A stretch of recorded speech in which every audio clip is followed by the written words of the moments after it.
Hello students, welcome to Global Online. This is Ankita Sood. So Jammu Kashmir set paper 1 के final preparation के लिए ICT unit के most important and most expected questions की series आज मैं आपके लिए लेकर आई हूँ। इस सीरीज में जितने भी क्वेश्चंस हम देखेंगे ये एज इट इज भी आपके पेपर में पूछे जा सकते हैं, इसीलिए स्टूडेंट्स हर एक क्वेश्चन के आंसर्स के साथ मैं आपको इंपॉर्टेंट एक्सप्लेनेशन और कुछ ट्रिक्स भी बताऊंगी ताकि आसानी से करेक्ट आंसर्स को एग्जाम में आप सभी आइडेंटिफाई कर सकें। सो इसी के साथ फिर सेशन को शुरू करते हैं। पेपर 1 के बेस्ट प्रिपरेशन के लिए कंप्लीट कोर्स में लेकर आई हूं, जहां पर आपको एग्जामिनेशन तक डेली लाइव लेक्चर्स के साथ 100% सिलेबस कवर करवाने की मैं गारंटी देती हूं। साथ ही students topic wise practice MCQs and PYQs भी आपको मिलेंगे, ताकि आपको पता चलता रहे कि जो टॉपिक आप पढ़ रहे हो उसमें से आज तक कैसे क्वेश्चंस आए हैं एंड अपकमिंग एग्जाम में कैसे क्वेश्चंस पूछे जा सकते हैं। फाइनल रिविजन के लिए mock test and 5000 plus MCQ question bank है, जिसके बाहर से कुछ भी एग्जामिनेशन में कभी भी नहीं पूछा जा सकता। बच्चों को नोट्स बनाने में बहुत ज्यादा समय लगता है, लेकिन इस कोर्स में आप लोगों को हम पीडीएफ फॉर्मेट में फुल सिलेबस नोट्स देते हैं, जो कि एग्जाम के लिए बहुत ही ज्यादा इंपॉर्टेंट है। एंड न्यू बैच भी हमारा मंडे से स्टार्ट होने वाला है, तो आप सभी स्टूडेंट्स इसको जरूर ज्वाइन कर लीजिए। इससे पहले फ्री वीडियोस और मॉक टेस्ट को जरूर देखना, जो कि आपको ग्लोबल ऑनलाइन ऐप पे मिलेगा। स्टोर सेक्शन पर सर्च बार में लिखिए कोर्स का नाम, जैसे ही आप कोर्स पे क्लिक करते हो यहाँ पर आपको इसकी ड्यूरेशन दिख जाएगी। एग्जामिनेशन तक आप लोगों के लिए ये कोर्स वैलिड रहेगा। कंटेंट पर जाते ही आप देख सकते हो फ्री वीडियोस हैं, कंप्लीट मेरा कोर्स है, जिसमें आपको मेरे सभी लेक्चर्स के पीडीएफ्स मिल जाएंगे, टेस्ट मिल जाएंगे एंड वीडियो लेक्चर्स है, जिसके अलावा ना आपको कोई एक्स्ट्रा मॉक टेस्ट या ना एक्स्ट्रा कोई बुक खरीदने की जरूरत है। तो ये बहुत इंपॉर्टेंट कोर्स है, एग्जाम ओरिएंटेड प्रिपरेशन में आपको मदद करेगा। एंड पेपर 1 में आपको फर्स्ट अटेम्प्ट में 100 में से 80 प्लस स्कोर करने में भी यही कोर्स मदद कर सकता है। तो आप सभी स्टूडेंट्स गिवन नंबर्स पर कॉन्टैक्ट करके इसको जरूर ज्वाइन कर लीजिए। What feature of MS Word helps to create a list of documents? So देखिए स्टूडेंट्स, MS Word यानी कि Microsoft Word में अगर आप लोगों को एक डॉक्यूमेंट्स की लिस्ट बनानी है, अब जैसे जनरली हम लिस्ट बनाते हैं तो इस तरीके से बनाते हैं, या फिर लिस्ट के आगे 1 2 3 4 लिखते हैं कि हमें कितनी आइटम्स को ऐड करना है।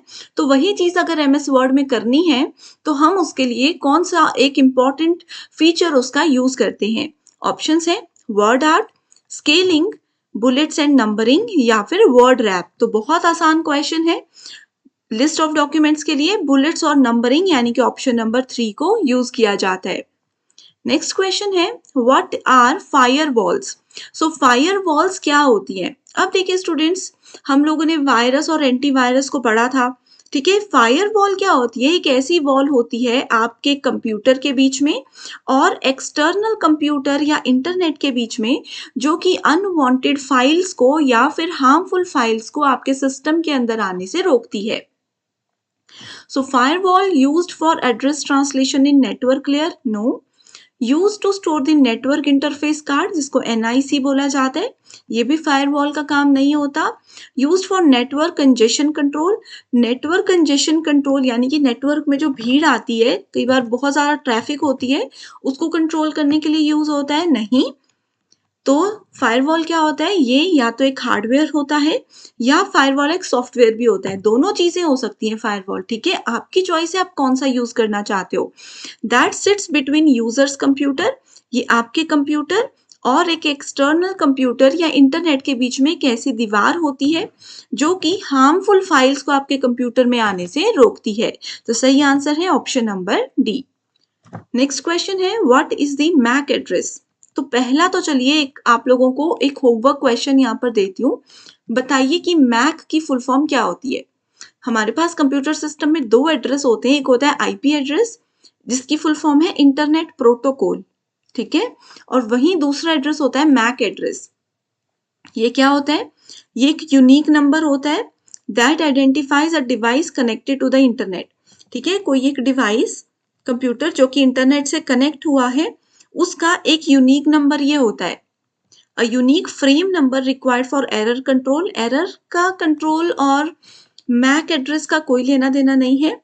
Unique number required for port या फिर unique address for a website. So website का जो यूनिक एड्रेस होता है उसको URL यानी कि यूनिफॉर्म रिसोर्स लोकेटर बोला जाता है। तो इस अकॉर्डिंग इस प्रश्न का सही आंसर है option number A, that is ये अद्वितीय नंबर है जो इंटरनेट से जुड़े डिवाइसेस की पहचान करने में मदद करता है, जैसे कि IP एड्रेस भी करता है। ओके, और आईपी एड्रेस और आपका जो मैक एड्रेस है वो हर एक डिवाइस के यूनिक होते हैं। जैसे इंसानों में हमें आधार नंबर सबका अलग है, उसी तरीके से मैक एड्रेस और आईपी एड्रेस कंप्यूटर सिस्टम के अंदर यूज होते हैं।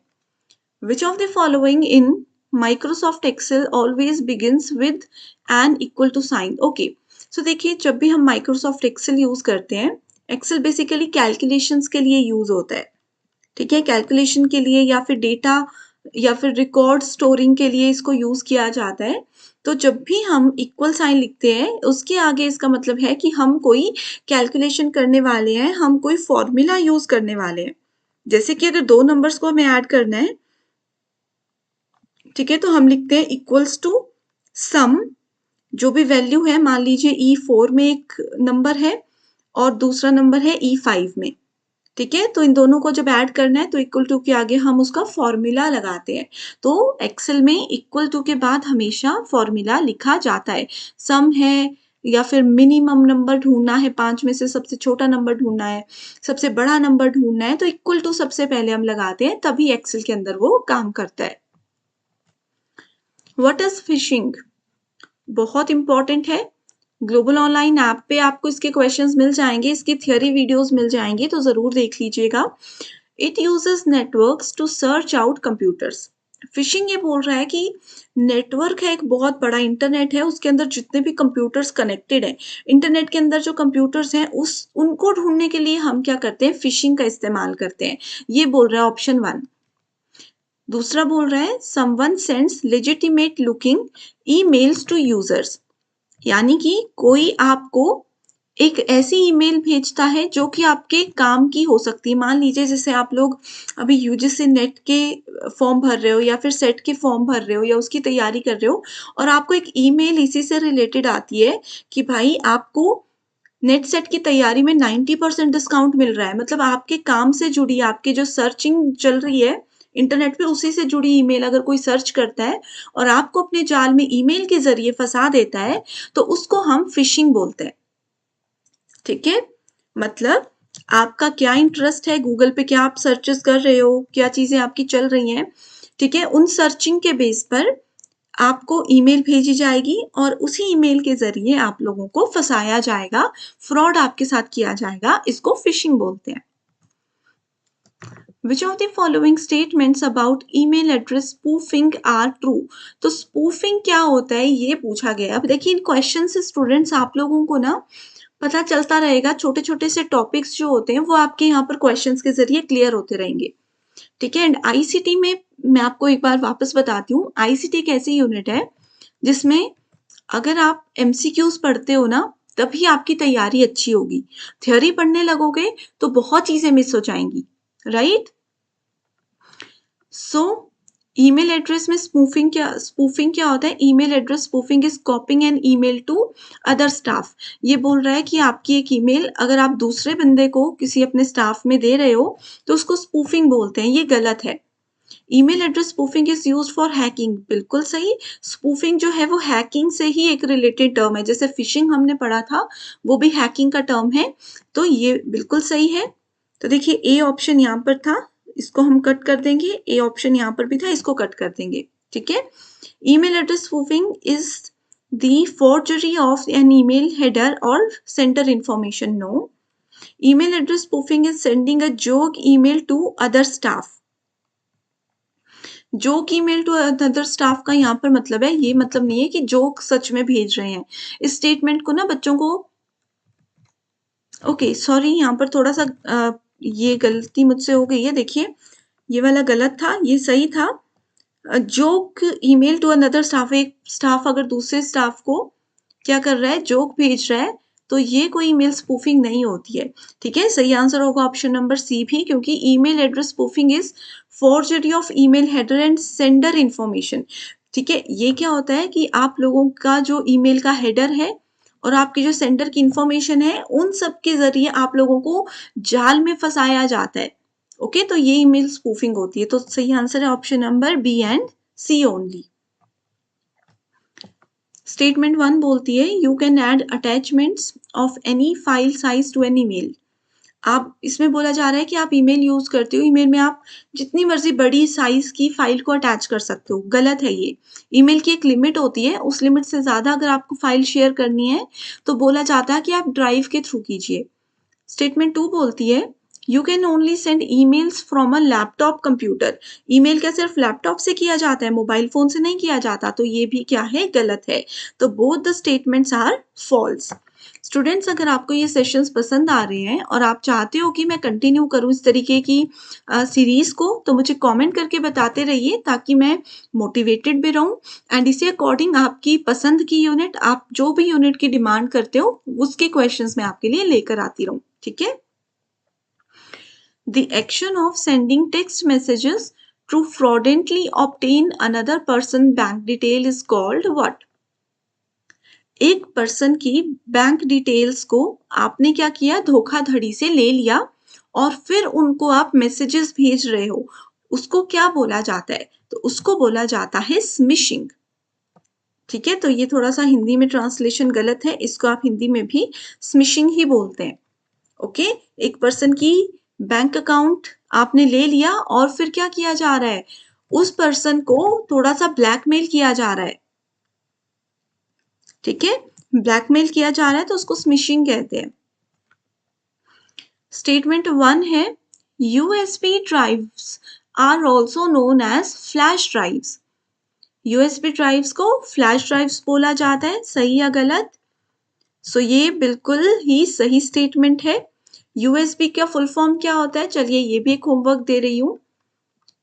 जिन बच्चों को नहीं पता, जो पहली बार पढ़ रहे हैं, उनको मैं कमेंट करके रिप्लाई कर दूंगी, और जो बच्चे ऑलरेडी सेशंस हमारे ज्वाइन कर चुके हैं, उनको यूएसबी की फुल फॉर्म जरूर आती होगी। ठीक है, ये क्या, एक फ्लैश ड्राइव होती है, यानी कि एक्सटर्नल डिवाइस होती है। स्टेटमेंट 2 बोलती है, device used by banks to automatically read those unusual numbers on the bottom of cheques is known as MICR। ठीक है, अब देखिए बैंक में ना एक नंबर होता है लिखा हुआ, सॉरी बैंक्स में जो हम चेक यूज करते हैं उसमें एक अलग सा नंबर लिखा होता है, तो इसमें बोला जा रहा है कि बैंक वाले उस चेक के नंबर को पढ़ना चाहते हैं, स्कैन करना चाहते हैं, तो उसके लिए एक डिवाइस यूज की जाती है जिसका नाम है MICR।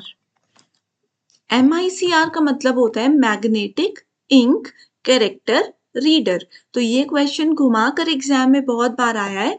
ये पूछा गया है कि बताइए बैंक के चेक्स में जो इंक लगी होती है या फिर जो लिखा होता है नंबर, उसको ऑटोमेटिकली चेक करने की मशीन का नाम क्या है? तो वो है मैग्नेटिक इंक कैरेक्टर रीडर। तो दोनों स्टेटमेंट्स हैं बिल्कुल ही सही। Which of the following is a special type of computer virus that fills a computer system with self-replicating information, clogging the system so that its operations are slowed or stopped? एक आपके computer में मान लो आप internet use कर रहे हो, internet के जरिए एक फाइल आपके सिस्टम में आ गई, ठीक है, एक वायरस आपके सिस्टम में इंटरनेट के जरिए आ गया। अब ये क्या कर रहा है, एक वायरस आया, ये धीरे धीरे बढ़ते बढ़ते इसने क्या किया, अपनी कॉपी बनाता गया।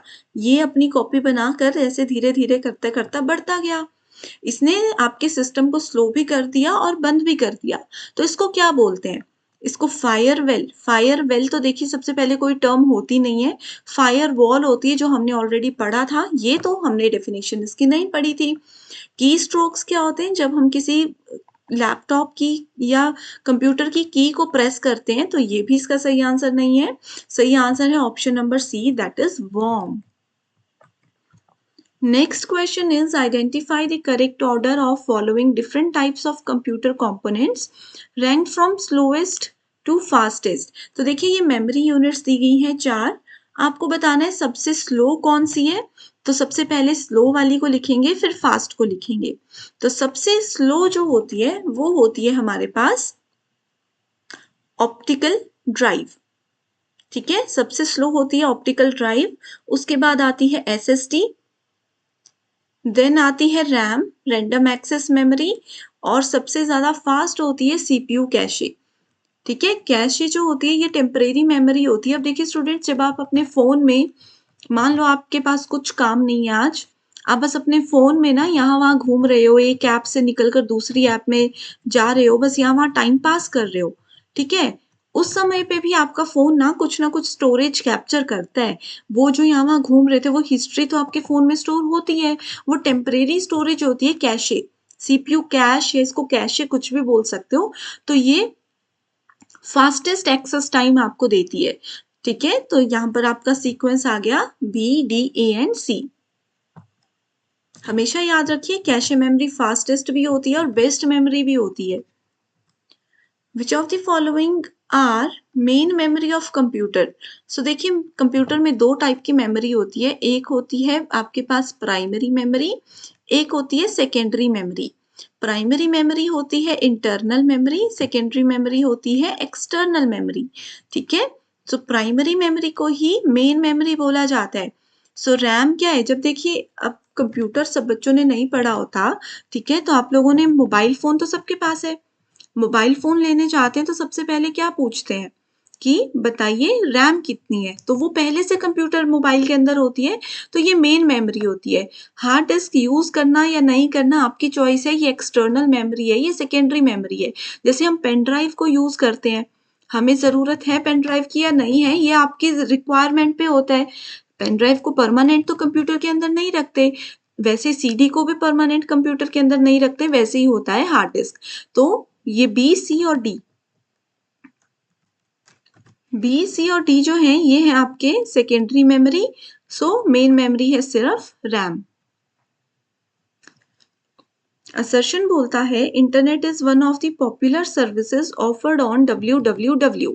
सो www का मतलब होता है वर्ल्ड वाइड वेब।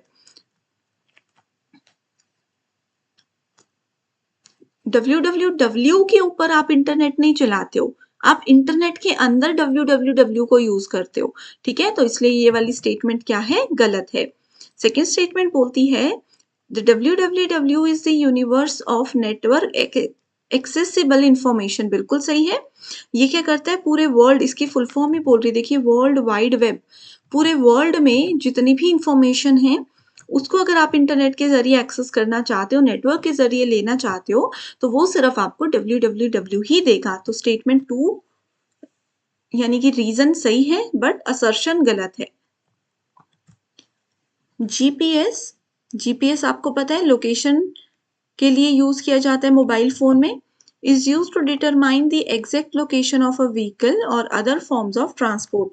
ठीक है, किसी भी व्हीकल की लोकेशन आपने देखनी है तो उसके लिए जीपीएस को यूज किया जाता है। बिल्कुल सही है। स्टेटमेंट 2 बोलती है GPS systems are not safer since the drivers have to consult maps. तो ये वाली स्टेटमेंट गलत है। ठीक है, तो इसलिए सही ऑप्शन हो गया ऑप्शन नंबर 3। अब मैं आपको बताती हूँ जीपीएस की फुल फॉर्म। इसकी फुल फॉर्म होती है geographical positioning system, sorry global positioning system. ठीक है, ग्लोबल पोजीशनिंग सिस्टम। ग्लोबली आप कहीं भी चले जाओ, ये आपकी पोजीशन, आपकी लोकेशन बताने में आपको मदद करता है। Next question is which of the following statements about internal and external computer memory are true? Okay, internal external मैंने आपको थोड़ा सा आइडिया भी दे दिया। सही स्टेटमेंट हमें ढूंढनी है। अ portable hard drive is an example of internal memory. Portable का मतलब होता है जिस चीज को हम एक जगह से दूसरी जगह ले जा सके। अब जो इंटरनल मेमोरी है उसको हम ऐसे मूव पोर्टेबल वो नहीं होती है। ठीक है, और हार्ड ड्राइव तो वैसे भी एक्सटर्नल मेमोरी है, तो ये गलत हो गया। Magnetic tape is use to store backups of data. बिल्कुल सही है। एक्स्ट्रा डेटा जो है, जैसे मान लीजिए कि मेरे लैपटॉप में बहुत सारी चीजें पड़ी है, बहुत सारी पीडीएफ्स पड़ी हैं, तो मुझे लगता है कि कभी मेरा लैपटॉप क्रैश ना हो जाए, ये चीजें डिलीट ना हो जाए, इसके लिए मैं क्या करूंगी? एक मैग्नेटिक टेप। ठीक है, मैग्नेटिक टेप जैसे पेन ड्राइव होती है वैसे कैसेट्स होती थी ना पहले, आप लोगों को पता होगा, सबको कैसेट्स होती थी, उसको मैग्नेटिक टेप बोलते हैं।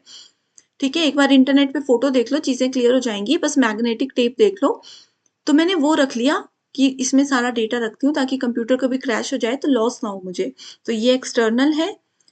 रैम इंटरनल मेमोरी है, बिल्कुल रैम इंटरनल मेमोरी है, बट हमें यहाँ पर बोला गया है,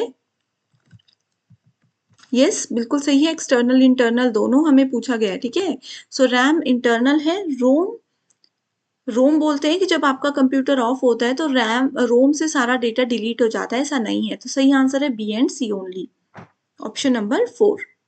next is network system, operating system, memory and communication. Okay, so देखिए ऑपरेटिंग सिस्टम होता है हमारे पास मैक। जैसे आप लोग विंडोज यूज करते हो, आप लोग एंड्रॉयड यूज करते हो, तो वैसे ही ऑपरेटिंग सिस्टम होता है मैक, ठीक है। मेमोरी क्या है? रोम एक मेमोरी है। कम्युनिकेशन के लिए हम ईमेल, बातचीत करने के लिए ईमेल यूज करते हैं। और नेटवर्क कनेक्शन के बीच में हम क्या करते हैं? फायरवॉल को यूज करते हैं। तो देख लीजिए सही आंसर ऑप्शन नंबर 3 है। मेमोरी डिवाइसेस हैं और दूसरी तरफ मेमोरी के टाइप हैं। पेनड्राइव क्या है हमारे पास? अभी हमने पढ़ा था एक्सटर्नल, इंटरनल, ठीक है, और वॉलेटाइल। ये सब चीजें मैं आपको एक बार बताती हूँ डिटेल में। सो देखिए पेन ड्राइव होती है फ्लैश मेमोरी, ठीक है, पेन ड्राइव होती है फ्लैश मेमोरी।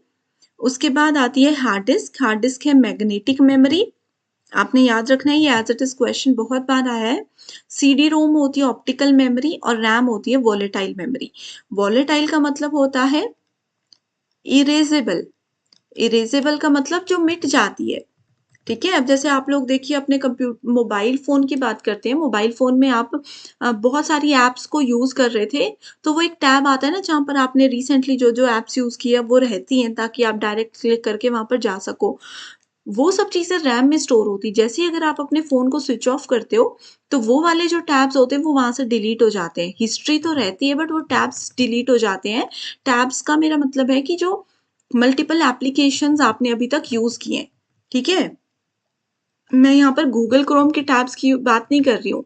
तो आपने रैम में बस यही याद रखना है कि रैम में जो भी चीजें स्टोर होती हैं, जब एक बार आपका सिस्टम पावर ऑफ होता है उसके बाद उसकी वो सारी चीजें डिलीट हो जाती हैं। तो इस तरीके से ये आ गया सही answer. Okay, so LED, liquid light emitting diode, ठीक है, लाइट एमिटिंग डायोड। इससे रिलेटेड क्वेश्चन पूछे हैं, आपको बताना है ट्रू स्टेटमेंट्स कौन सी है। It is a flat panel display. LED flat होता है, बिल्कुल सही है। It creates image using red, green and blue diodes, बिल्कुल सही है। It is not very energy efficient and gives off heat. Okay, तो ये वाला तो बिल्कुल सही स्टेटमेंट नहीं है, ये दोनों सही थे। It can be use in mobile devices such as smartphone. Smartphones में भी हमारे पास एलईडी की टेक्नोलॉजी यूज की गई है, फ्रंट लिड डिस्प्लेस में नहीं होता है, ठीक है। तो A B D is the correct answer. Next question, web 3.0। मैंने आपको बताया था जो रोबोट्स, आर्टिफिशियल इंटेलिजेंस की टेक्नोलॉजी चल रही है वो वेब 3.0 के अंदर आती है। So web 3.0 is an interactive web and its greatest virtue is the democratization of content production। तो ये बिल्कुल गलत है, ठीक है। इंटरेक्टिव वेबसाइट्स होती हैं इसमें, बट बाकी की स्टेटमेंट गलत है। आगे बोला है Apple Siri which can summarise. Apple Siri, आगे कुछ नहीं पढ़ना। एप्पल ने जो एक स्मार्ट प्रोडक्ट बनाया है सीरी नाम का, वो आपका 3.0 के अंदर आता है। तो ये स्टेटमेंट बिल्कुल सही है।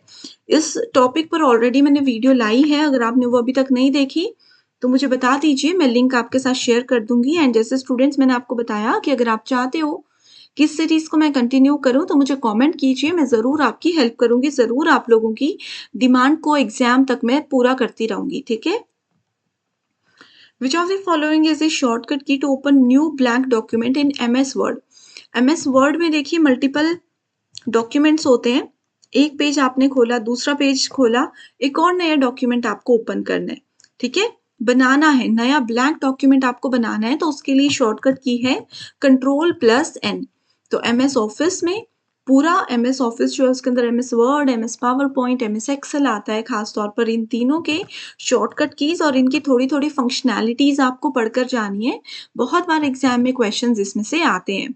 सो कोई भी डाउट्स है स्टूडेंट्स कमेंट कर दीजिए, कहीं पर कंफ्यूजन है तो वापस आप क्वेश्चन हमसे कमेंट करके पूछ सकते हो। So thank you so much for watching this video and I wish you all the very best.